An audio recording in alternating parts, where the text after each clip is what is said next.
Kurt's in a walking cast, so he's finding that he's moving much slower than,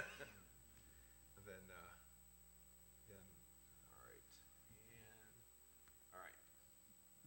Got it. We're good to go. All right, so we're going to talk about library tax increment financing and the MFT. All right. As soon as I get out of this. All right. So our library revenue, as you may be aware, it should be aware, it comes primarily from taxes. So this is our property tax levy that we approved back in December for the library board. They also have a small grant of $32,000. If you look at line item 13-00341, excuse me, 345, and then they have some interest off that they're also getting into it, and other grants that they are working with, and gifts and bequests. The gifts and bequests come from the foundation. So their total budget for the year, you'll notice that it's almost exactly what a normal end year budget is, because the majority of their cost and majority of the revenue comes in because it's such a high tax. They get it within this particular year. Library expenses. The big expense, as we find with any of things, is personnel. They are both ASME and non-bargaining. The overtime is actually related to, there is an additional fee that we negotiated into the contracts with the ASME for the library that is working on Saturday. So when they're working on Saturday.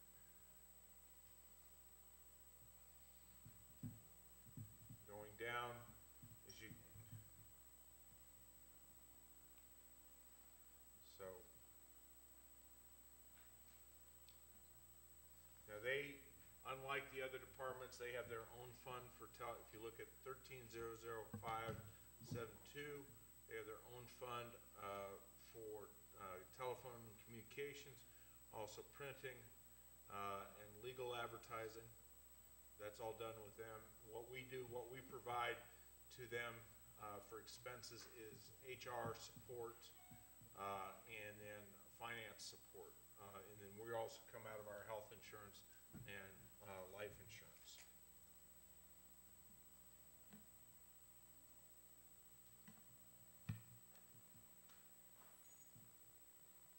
Are there any questions on this one? Manager Crow, I guess just a question kind of overall when you're dealing with this budget, and I know every year it's kind of, like with all budgets, it's an interesting challenge. What are the pressure points regarding current expenses, revenue, and ability to maintain a certain level of hours and services? Our biggest one is just personnel. If we could have more people working and being able to offer more to the public, that would be beneficial, but we just can't squeeze more people in with the budget that we currently are using.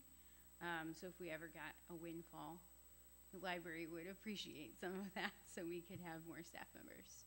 And as a follow-up to that, with this projected budget, are you anticipating that the services and hours of operation would generally remain the way that they currently are? Yes. Okay, thank you. Question. One thing you need to realize with the pressures we've received from the fire and police pensions, in the past, the library got the personal property replacements tax. This year, they are not. It has to do with the way the ordinance was set up. Primary goes, personal property replacement tax goes first to the pensions, and any remainder goes into the library. Alderman Parker. Question, how many employees are working at the library? Including myself, 17. 17? Yes. Thank you. Alderman Burberry. Thank you. Manager Kroll, can you define transfer to city corporate funding for me? Expand that a bit, please. So the whole transfer call comes under for the city corporate fund is our human resources support that we provide and financial support that we provide. Okay. That's, So it's priced out or it's costed out by hour It or is. whatever. Okay. Thank you. and that's priced out over an average, if I'm not, what we've done in the past or the estimate of work that the library has for us. Thank you. Alderman Clem. So as we look at this, and this may be a very dumb question, there does not appear to be any problem with pensions, et cetera, in the library? No, all the ASME workers are on IMRF. And we tax for IMRF on property taxes, so we don't have a pension problem. Can you run that by me in front of the mic once, just so I... What'd you say? We tax for IMRF as part of property taxes, so it's one of the categories as the top for income. It is 13,00312.5. So basically, one out of our 3 pension funds, the IMRF is by far in the best condition, so we got that going. All the workers in the library are part of IMRF, and you account for the expenses that the library is going to be charging for IMRF through the levy annually, so you were able to continue to stay on top of it. So, right? That's correct. So no matter what pension we have, we can levy even when we go, if for some reason we lose home rule, we're still able to levy to cover our pensions.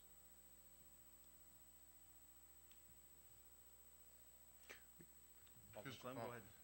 Say that again. When you say we, are you saying we the library or we the city? Or We the city. anybody? We, the city, both the library and the city can levy for the full amount of our pensions going forward. If continue this discussion, you know, right now we got about 2.5 million that we as a city are levying for the for property taxes that it's going to pensions.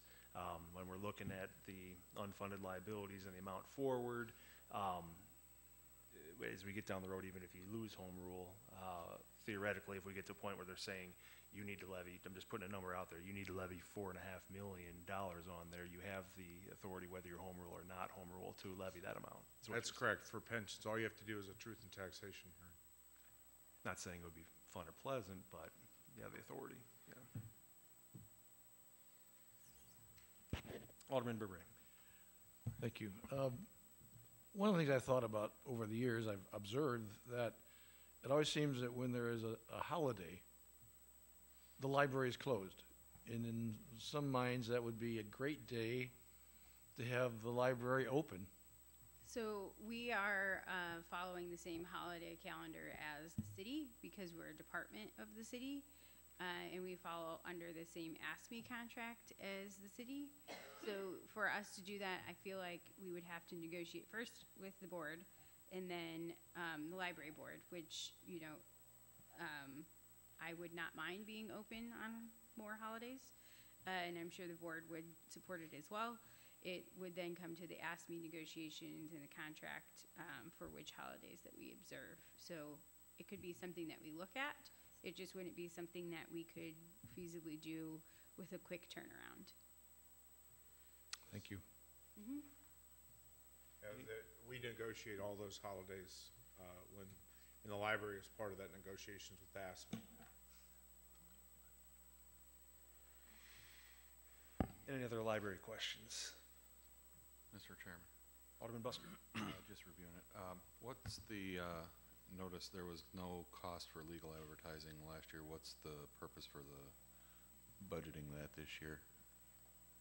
We leave that there. If we ever have to publish an ordinance that's outside of what the city is doing, then we have it budgeted already. I'm assuming that's why it was there, but I know that's why I kept it there. And it can cost, you know, $1,000 just to do one. So we'll just have that insurance there in case we ever need it. Thank you.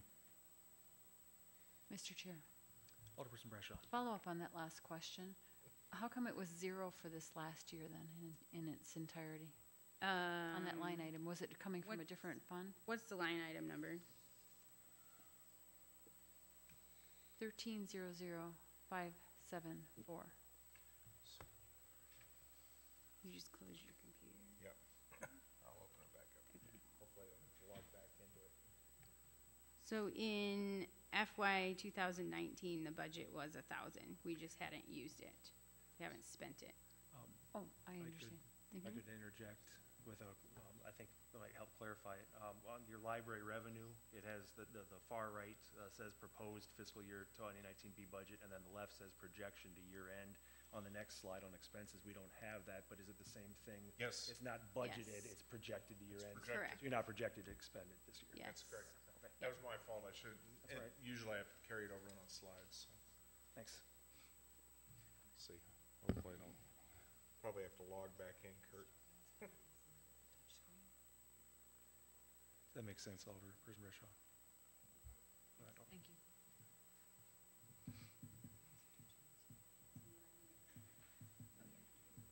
All right. Should come up here shortly.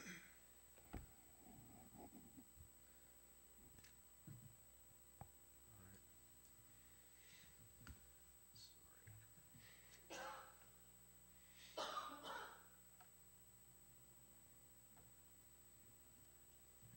Sorry. We have, Houston, we have a problem. There it goes. All right. All right. So, all right. I'll give, next time I'm up here, I'll give Ashley my wearable mic.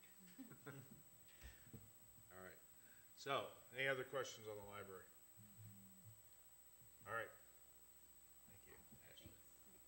All right, downtown TIF. So, what we have is, we're anticipating our projection for this year for the TIF is 227,000, and projected for next year's budget is 216,750. And that projection's based upon, what we're expecting, from property tax downtown. Professional services, that is for NIDA, or correction, Greater Freeport Partnership. Site improvement is some outstanding RDAs we're going forward.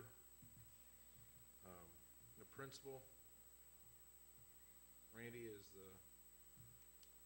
it's for one of our Principal is for the work that was done at 21 West Stevenson. Our auditors, because it was basically a demo, no interest loan to us, they want us to put it under principal. Where past years we put under site improvements. Okay.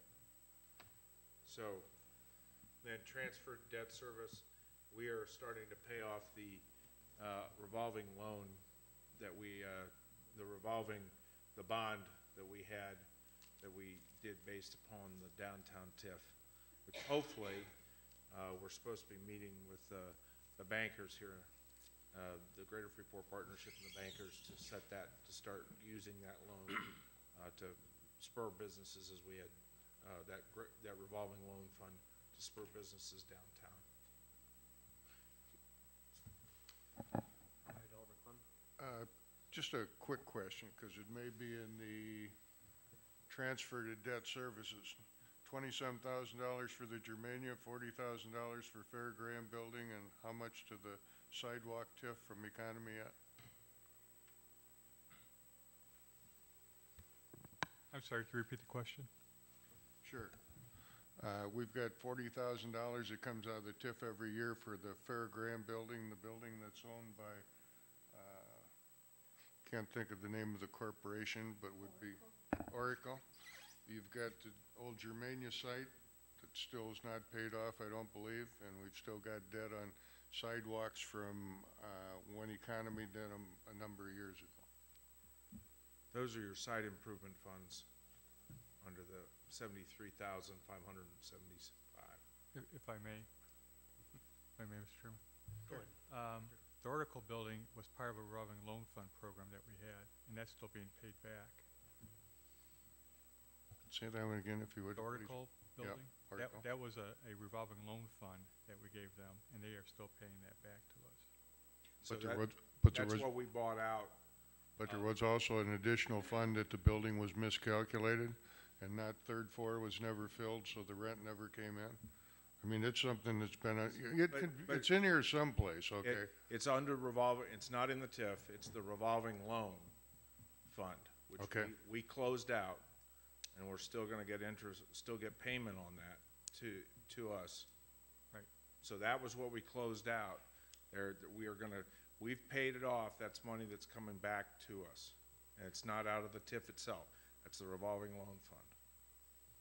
That the council authorized to close out Okay, last year. sure. Okay, thank you.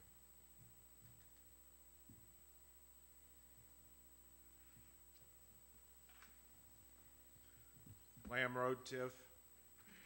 So, right now, we have professional services. This is, again, Greater Freeport Partnership coming out. Site improvement is, some of that is going to TriStar, Metals. Randy, who are the other RDAs there? Under site improvements, we have TriStar Metals. They're proposing an addition. Plus, we have another company that's looking at an addition. So we're setting aside $200,000 for $100,000 for each project. Finance costs is where we have the TriStar Current RDA. current RDA. Yeah, so we have an RDA we're currently negotiating with TriStar Metals, dealing with their expansion of their building here. So, which will be $100,000 up front and then 25% increment. We have not presented that to you yet because it's, they are still reviewing it. Mr. Chair, Alderperson Bradshaw. thank you. Manager Crowe, why are the professional services so much higher with 200,000 projected for this last year and 310 for that 8-month period? Line item 2600544.01. We're paying the Greater Freeport Partnership most of our commitments coming out of the Lamb Road TIF, and that's the 310,000 of the 450,000 we own. Madam So Clerk.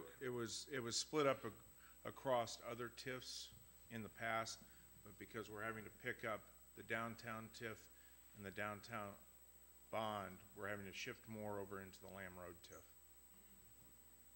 Chair, Go ahead.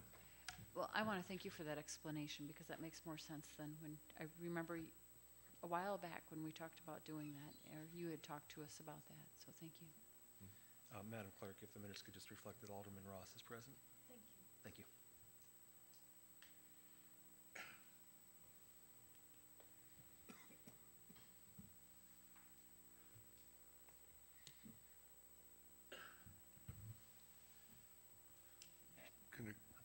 Before we start, yeah, just a quick one that I happen to think of.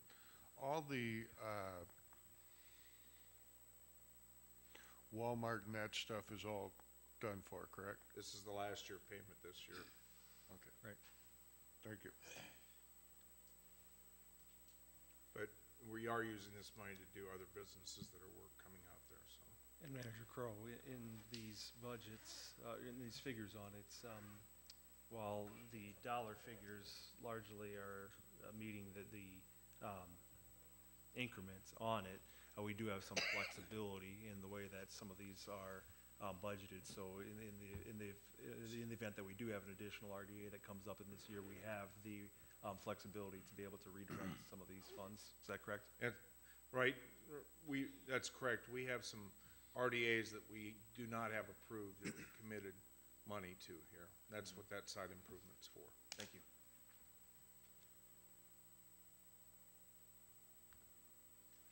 West Avenue TIF. Here, we have, I believe, 2 RDAs. JJ Ventures, is this the one JJ Ventures is out of? And then we also have the um, car wash that we also did out of this one.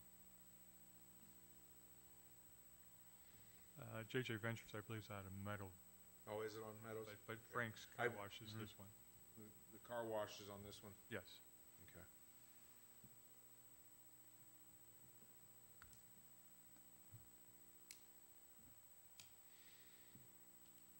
And you see the professional services, 10,000 on this one.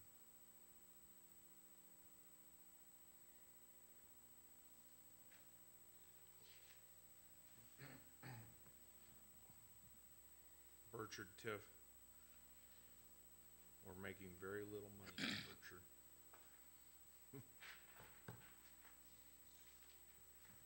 Chair, Alderperson Brescia. thank you. Manager Crowe, why are we making so little money on the Burchard Hills TIF, in your opinion? Some of it is that what is in there in the TIF. Some of it's nonprofits in that area, and the overall makeup of that area down there. We do have, we are working on a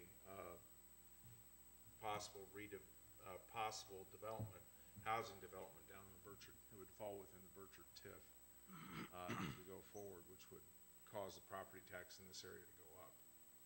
But Follow up? Go ahead. Is the new fast care clinic that's there, is that within that TIF? I believe so.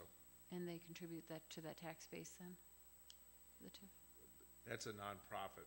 Yeah, I'm not sure that's taxable property, Oh, okay.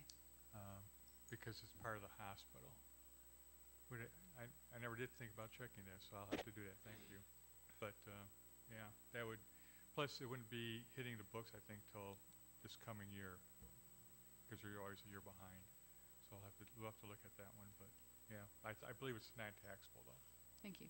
But prior to that, the general, I mean, the main entity that's in there wasn't taxable on that. So that's why we're not. Correct. It's the Meadows TIF. This is where JJ Ventures is. They got JJ Ventures this year got 18,390. They got 100% of their increment, and then they account for the majority of the increment in this area, in the Meadows TIF.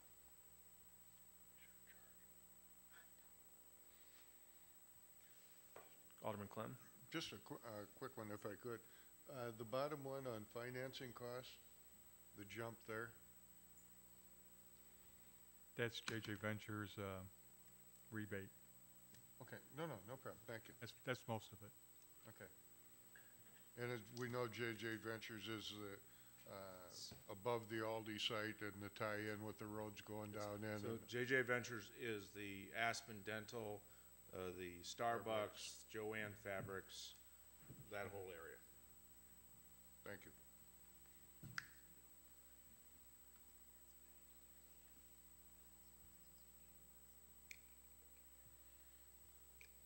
Motor fuel tax. So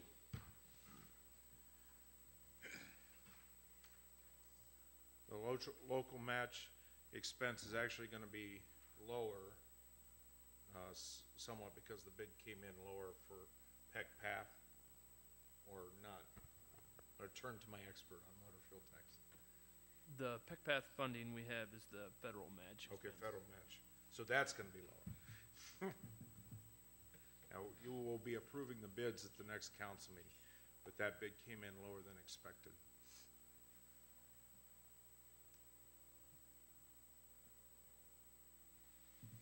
Alderman Clem. Right? Yeah, just a question on the, we had talked today, Lowell, on the bids that come in.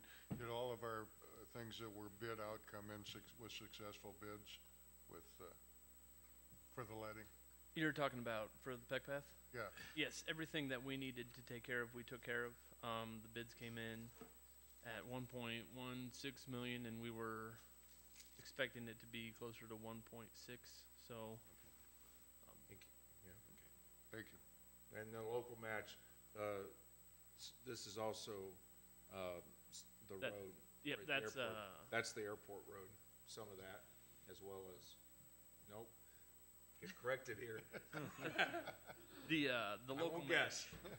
The local matches are materials. That's our HMA or patch. The chip seal work, that'd be the Okay. float street asphalt. This Then the state match would state be, match, that would be the Adams Street Engineering. okay. State match is the Adams Street engineer. Alderman Clem. Where does the vault end in the road for the airport come in at? That's in the airport budget. Okay, okay, thank you. Has it been out, did it go out for bid? It's, No? it's actually, you will be approving it at the 18 March council meeting as well. We've got them both back. Okay, So, and they're matched what we have within our budget for. okay, thank you.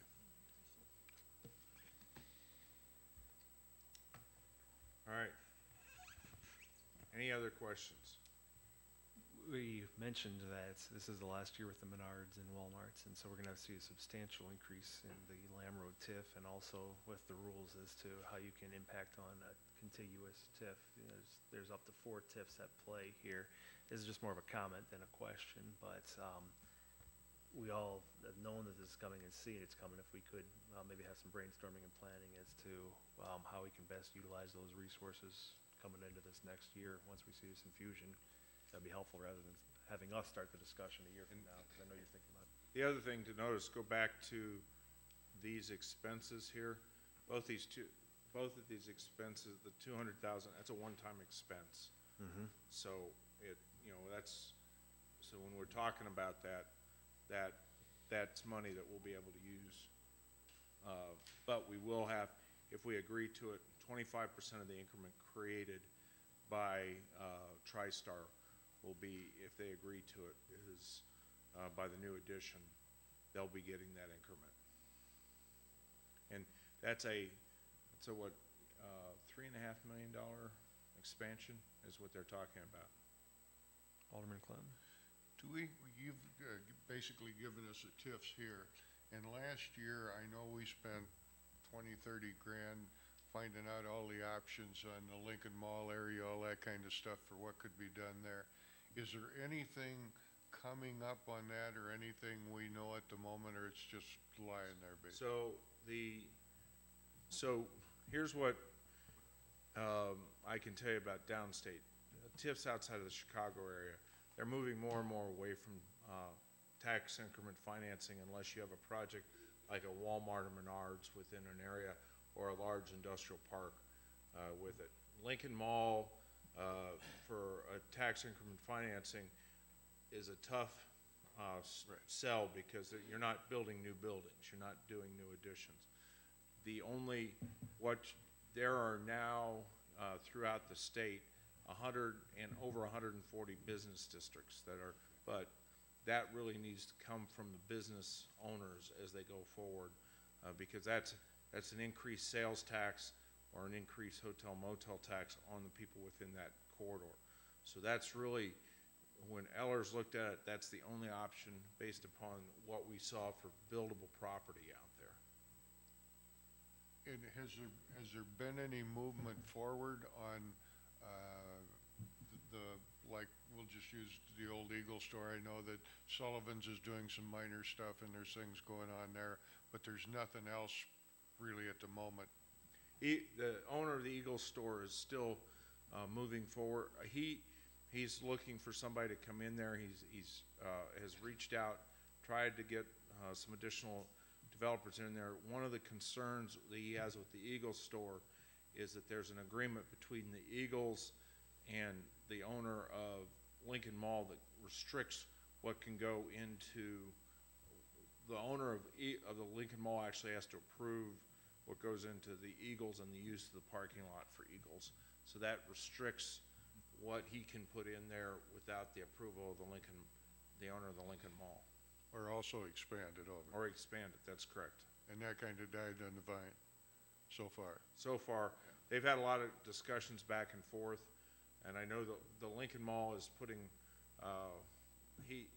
are putting some development, you know, the Children's Museum out there. However, that doesn't generate a lot of additional income. They are looking at a possible restaurant out there to expand in the Lincoln Mall to generate that. But until they resolve the issue between the two owners, I'm not sure how much expansion there'll be out there. Thank you. Any other questions on the presentation of those three portions of the budget?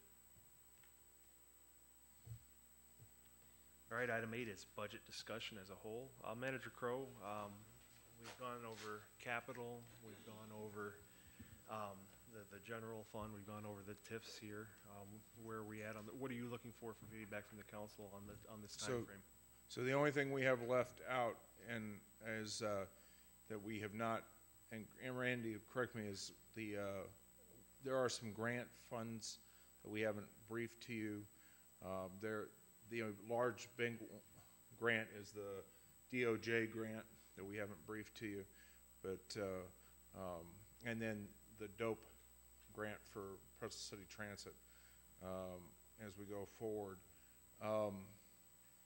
So the plan is we will be ready to present the formal budget for hearing on the 1st of April, which will require us to submit the appropriations ordinance and the budget for review 10 days in advance, sitting at the clerk's desk, and we'll have to submit, we'll have to put out a notification prior to doing that.